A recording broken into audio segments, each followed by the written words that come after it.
Great music choice. Excellent music choice. Who is the DJ for this? Who created the playlist? Was it you, Sonya? I sent John my BTS playlist. Amazing. Very, very fitting. Congratulations to both of you. This is huge. Thank you. Thank you. Let's check in first how you're feeling about sharing this with the world for the world premiere. Feels good. How do you feel? I mean, y'all laughed when you were supposed to laugh, so I feel really good about that. So yeah. A good audience. Yeah. You did really well. Yeah. I've never seen anything I've made on the big screen before, so this was really exciting. Yeah. Okay, let's start it off with just a quick question. If you could describe your ocean table experience in 3 words, what would it be? Delicious. Community. Wet. Love it. Perfect. Okay, let's get into the nitty-gritty. Sonya, can you tell us a little bit how this idea came to life and came to fruition? Yeah, I talk about it a little bit in the show, but so I have always been an ocean person, and I didn't really know where it came from. One of my childhood friends is here, Tom. He used to make fun of me because I used to have like Save the Whales posters and stuff, and he thought I would grow out of it, but I didn't. Yeah, but I didn't really know why for a long time, and once I was a marine biologist and a filmmaker, I had the privilege of working with so many coastal communities all over the world, and I was always like a little bit jealous because they had such beautiful relationships and cultures around the ocean. And so after one of being on location, I come back and I always make sundubuchige because, you know, after you've been away from your cultural foods, you have to come home and eat them. And so I was making sundubuchige, and I had a bag of anchovies from the freezer.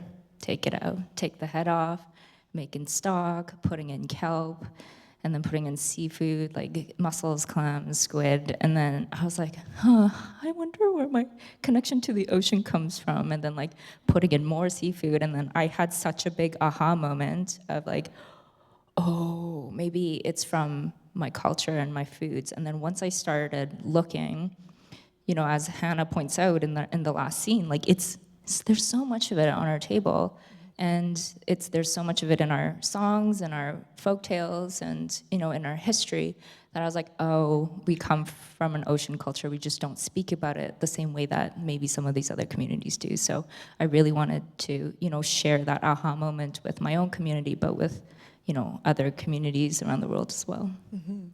And there was this amazing scene where you had your BTS dance party and you talked about how you connected and met because of your love for BTS. But Hannah, maybe you can tell me a little bit more about, you know, how this developed into a friendship and you coming on to this project and what that meant to you.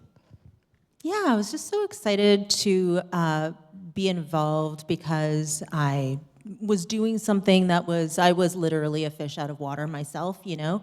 And in terms of how we became friends, I think my own friends who are here tonight, you hear me talking about BTS all the time, whether you want to hear about it or not.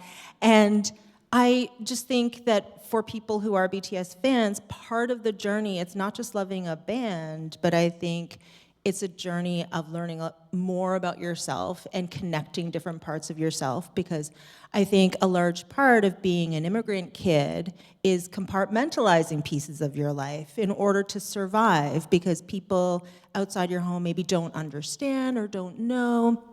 And it's like what you said about not even connecting your love of the ocean with what's in your bowl. I mean, it's kind of surprising, but also it totally makes sense, you know?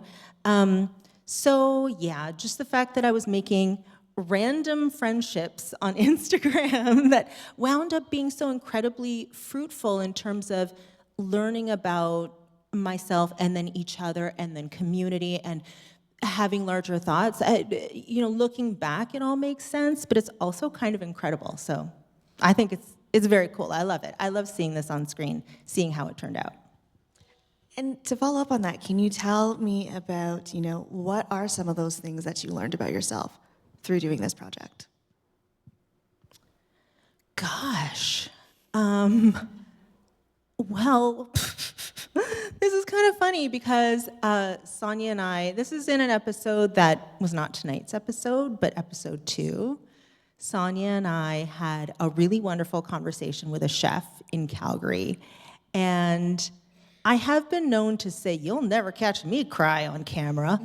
But fortunately/unfortunately, that's what happened. It was such a moving conversation about miyeokguk, which for the Koreans, you know that is our birthday soup / your mom's postpartum soup. So it's a seaweed soup that you have every time it's your birthday, but also when you give birth, it's a soup that your mom gives to you to replenish and heal and restore your health. And we were having that at a restaurant in Calgary, and we started talking about our relationships to our own moms. My mom is here tonight, actually, and my dad, too. And yes, give it up for my parents. Thank you. It was really kind of cool and freeing to just have this conversation, to not care about the cameras, actually. And in the end, I wasn't even thinking about, like, will this be okay for the edit? Do you know what I mean? It didn't matter. It was just a super genuine moment. It was an opportunity to reveal pieces of ourselves to each other, and we had never met this chef before, by the way. So just the 3 of us Korean-Canadian ladies sitting around having a bowl of miyeokguk and crying, but also laughing. Yeah, it was a really great conversation. So it was like moments like those. And it's so interesting because food is such an integral part to many cultures, but especially Asian cultures. And you both kind of touched upon how, you felt disconnected from your Korean culture, but food was kind of a way to reestablish that. Sonya, you mentioned that. Hannah, you said that beautiful scene when you were by the water and, you were talking about how eating like this outside in public is an act of resistance. And I resonated so much with that because I think, you think back to the trauma of growing up as an immigrant or the kid of immigrants, and there's that stinky lunchbox story, and so it was so beautiful to see that moment. But maybe could you tell us a little bit more, we'll start with you, Sonya, just about how this relationship to food and the love of Korean food reconnected you to feeling closer to your culture. Yeah, I was born in Korea, but I grew up outside of Vancouver, and I think, like a lot of us growing up, because you don't want to be bullied, you just kind of downplay the Korean side to fit in. And I also had a lot of interests and hobbies that aren't like common in Korean communities. Like I liked being outside and underwater, and so I didn't really feel like I was very Korean.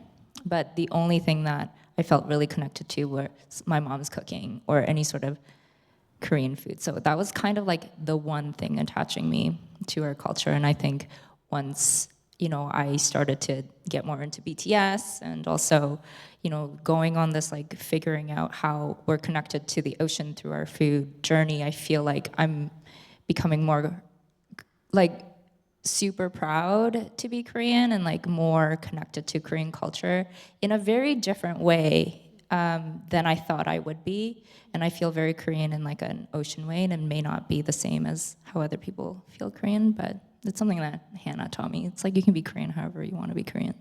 I love that. You can be Korean however you want to be Korean. As long as you're Korean. Yes, fair. We need to add that point, yes. But Hannah, for you, you talked about how you liked white people food, Garfield, cabbage rolls. Cabbage rolls aren't that bad, Hannah. No, you know what? I love cabbage rolls. Yeah. I don't know why it came out that way when I was talking about it. Obviously, I love cabbage rolls. But for you, the Korean food reconnecting to culture, can you tell us about that? Yeah, I've also obviously always loved Korean food. It's the first foods and the first tastes that I ever had, and it's the food that nourishes me and my family and my memories and my most core memories, What's really wild to me is how much the world has changed. Yes. Like, I feel like I just stayed still and the world around me changed because I grew up a long time ago in the 80s and 90s, and the food, our understanding about food and our experiences was just so different, and then just the world changed. I don't know what it was, but I think that it's really rooted in storytelling, because K-dramas and K-pop have become so popular, and people see other people eating these foods that obviously look so delicious, so they have to try them. And then, you know, it has a trickle-down effect to the mom and pop shops and the restaurants and stuff that were also always there, hopefully in Toronto definitely, but hopefully in every small town as well. So yeah, I think that actually the more I think about it, food and storytelling go so hand in hand, like it did in this story, but in general, with a lot of the shows that I'm watching, you know, there are the traditional foods, but then there are foods that I've never seen before that are Korean. And how would I have known, because I was born and raised here. But also, Korea's super into trends, you probably know this. So food, like fashion, is trendy and it changes really fast. So I keep up on it on my Instagram, you know. Let's switch gears a little bit. Sonya, you know, you talked about how oceaners get a bad rep, you know, fishing and everything. And as an oceaner and as an Asian woman, I'm curious what your experience was like with that and how you want to change that narrative. Yeah, so I've been working in the science, nature, wildlife, filmmaking spaces for almost 10 years now. And oftentimes, and I love being in that space, but oftentimes a lot of the bad guys in conservation are people who look like, you know, the East Asian. We're the overfishers, we're the wildlife traffickers, and we're the whalers. And I feel like it's kind of a lazy way to do storytelling, because I know that's not the case. And I know incredible scientists and conservationists and activists who are East Asian. They just never get the screen time, or their stories are never told. And so I really wanted, with the series and with the conversations we have around the series, really show kind of two things, like the Western media audiences, that, you know, our cultures have a lot at stake when it comes to ocean conservation. It might not look exactly like how you think ocean conservation should go, but we have stakes in other ways that matter to us.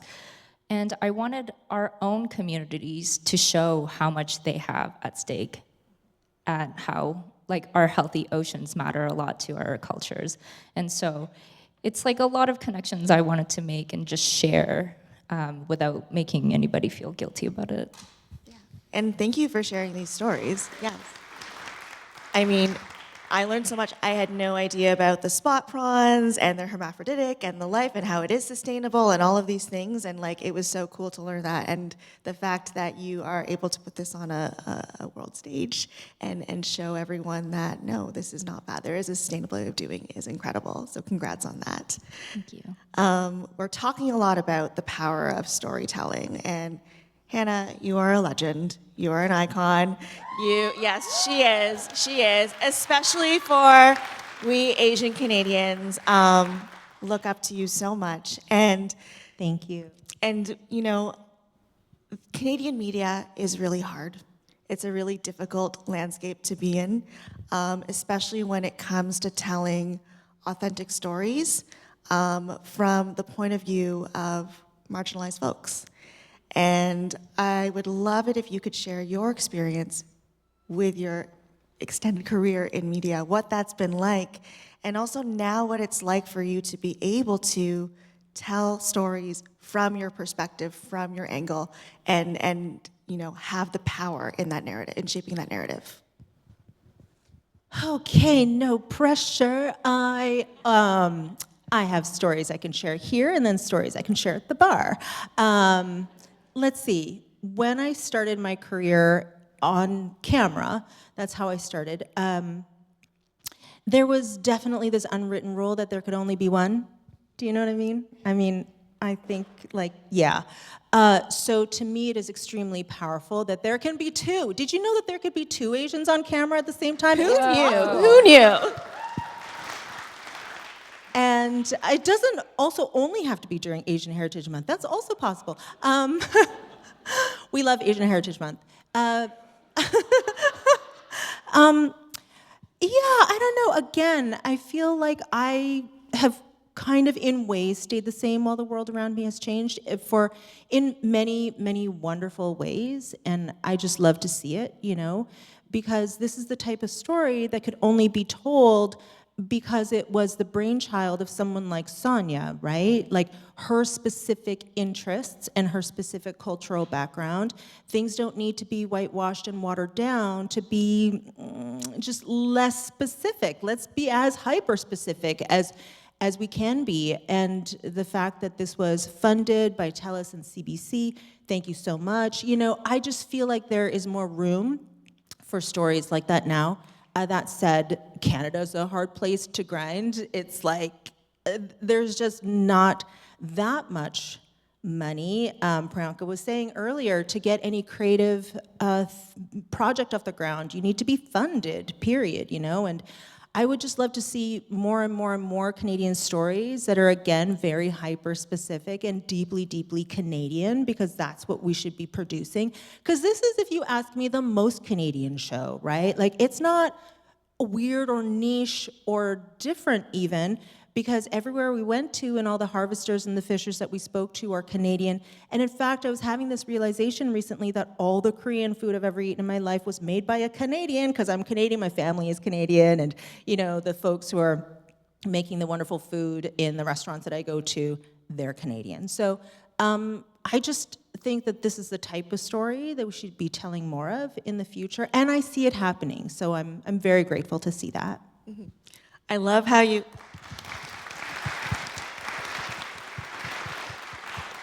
I love how you point out that this is such a Canadian story, because I think a lot of times, especially traditionally and in mainstream media, there's a very specific idea of what a Canadian story is. And I think a lot of people might not think this. So thank you for putting that out there and saying that.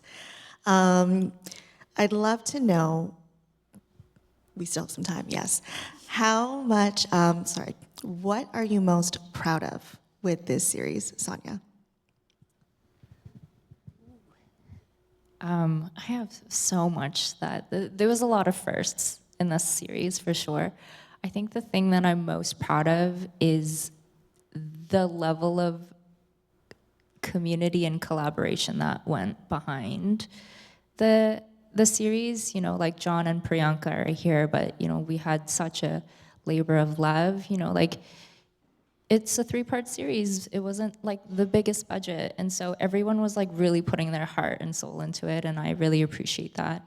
You know, like John and Priyanka mentioned, we were co-hosts, we were co-directors, we were co-producers. So like, it wasn't like a one-person thing, and it felt so collaborative. And the fact that we could still all be friends after, and I'm not joking about that, and still produce something like this and produce a space where all of these many different facets of like what this series connects in the same space. I think I'm just really proud of that. What about you, Hannah? I would say the first thing that I'm most proud of is simply that it exists, because we exist and our stories haven't always been out there. So this story now exists, and it's here, it's out there. I'm just so proud of that. It doesn't need to do anything more. It's there. But I would also say that the community aspect of this is so important to me, and it starts with the nucleus of the core team, who are amazing, but then as well, literally every single person in this room. I'm just so excited that you're here, because you left your house, you came to see something that you didn't know if it was gonna be good or not, and it feels very, like we feel your support, and I just feel like the whole point of this show was to think about community or somehow convey a sense of community. And I see like bodies in this room. This is our community. So, you know, whether you're Korean or Canadian, I think you probably are all Canadian, like, thank you for being our community and for supporting the show.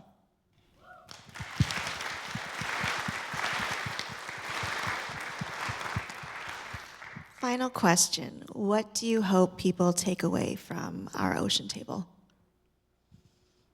My biggest hope is that everyone goes home and takes a look at their favorite food. It doesn't have to be Korean food. It can be all of y'all's favorite food. And just like really think about, okay, like what went into this dish to like bring me so much joy?